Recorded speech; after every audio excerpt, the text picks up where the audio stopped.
Bonjour à tous. En tant qu'astrologue professionnel, les gens me posent toutes sortes de questions.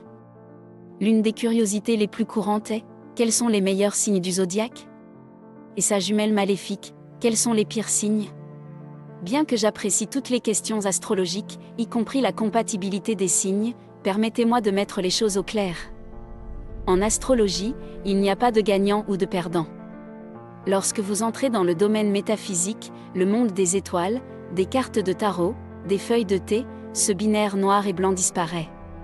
Car dans ce royaume magique et mystique, nous travaillons dans la nuance. Chaque signe est une pièce puissante et vitale du puzzle qu'est le zodiaque.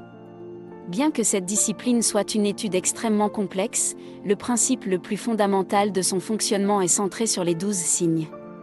Au fil des siècles, chaque signe a développé ses propres associations, et est éclairé par son propre horizon, avec ses forces puissantes et ses faiblesses épuisantes.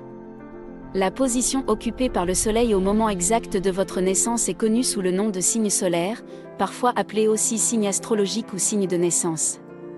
Et c'est la rampe de lancement cosmique pour les débutants. Votre signe ascendant constitue l'autre placement très important. Vous pouvez en savoir plus à ce sujet, en cliquant sur le lien ci-dessous. Ce placement astrologique met en lumière vos dons innés, ainsi que vos angles morts difficiles à voir. Vos joies, vos souhaits, vos défauts et vos peurs vous rendent spécial. Lorsque votre signe solaire est combiné avec les autres planètes et placements de votre thème natal, il crée un profil céleste distinctif, qui sert d'empreinte cosmique. Alors, tout cela est noté.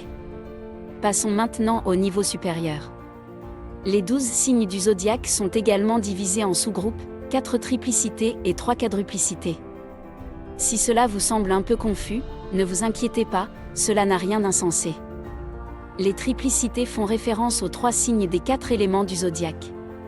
Les quadruplicités, également connues sous le nom de modalités, font référence aux qualités et à l'endroit où chaque signe du zodiaque se trouve dans sa saison respective.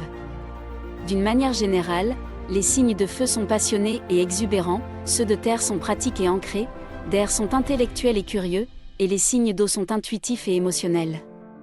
En continuant à superposer ces concepts astrologiques, nous découvrons une pratique à la fois riche et complexe. N'oubliez pas, mes chers, l'épanouissement personnel commence par la conscience de soi. Alors réservez un appel téléphonique au 04 23 09 03 49 et découvrez les richesses de votre propre magie. Voilà. C'est ce que vous devez savoir sur les signes du zodiaque.